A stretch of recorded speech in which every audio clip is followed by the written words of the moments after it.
Gerardo Alonso Schwartz, ¿qué perspectivas hay en el mediano plazo para el mercado laboral? Bueno, en el mediano plazo, por lo menos hasta que haya una modificación de políticas, que seguramente esperamos para el año que viene alguna modificación que permita no solamente cambiar la coyuntura, que haya un cambio en la coyuntura económica nacional e internacional, sino principalmente algunas medidas políticas del gobierno nacional. Hasta el mediano plazo la verdad es que vemos una situación bastante compleja y bastante problemática para la creación de fuentes de trabajo privado, o sea, para el empleo privado y formal. De hecho, vemos de que en los últimos 2 años, la mayor parte de los empleos creados fueron empleos públicos, no empleos privados. Y en segundo lugar, hubo alguna dinámica importante de los empleos informales, o sea, esos empleos de baja calidad. Por lo tanto, esto también apunta, o esto tiene como causa principal al incremento de costos muy importante que ha tenido todas las empresas, pero que afectan sin ningún lugar a dudas de mayor medida a las pequeñas y medianas, y que hacen de que sea muy difícil tomar la decisión de aumentar la cantidad de personal y incluso en algunos casos con la rescisión o la desvinculación con algunas personas.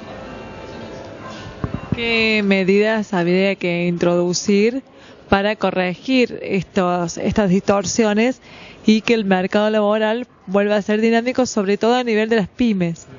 Bueno, ahí hay varios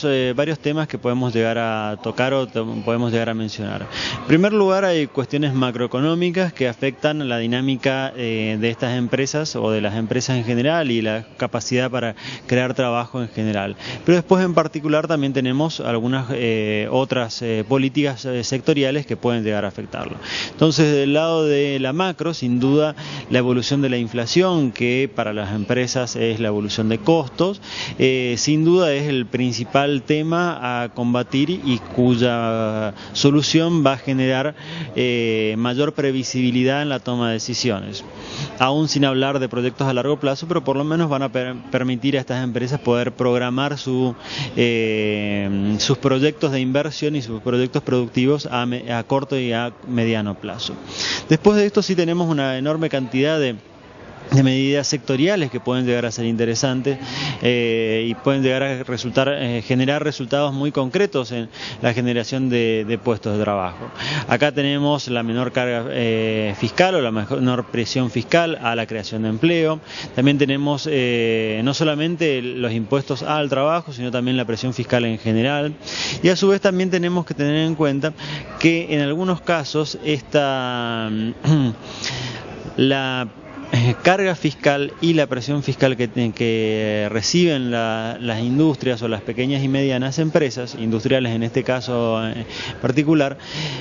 tiene características muy diferenciadas por regiones. De hecho, es difícil pensar de que en regiones donde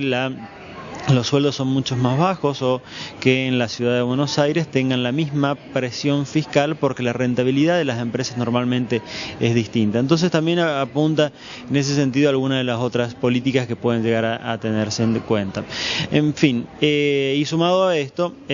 también tenemos que pensar en la mayor empleabilidad de las personas, no solamente por una cuestión de oferta de puestos de trabajo, sino de oferta de personas o de recursos humanos capacitados. Y acá es interesante pensar también no solamente en la formación o la educación formal, que es la educación a través de la primaria, secundaria, la universidad o la educación terciaria, sino otros proyectos que son tal vez de mucho menor tiempo y con un alto impacto en la empleabilidad de las personas, como pueden llegar a ser la formación o la certificación de capacidades laborales, que impliquen de que una serie de industrias se pongan de acuerdo acerca de cuáles son las capacidades en las cuales necesitan personal capacitado, en qué habilidades o en qué tipo de acción concreta, y se los capacite para esto.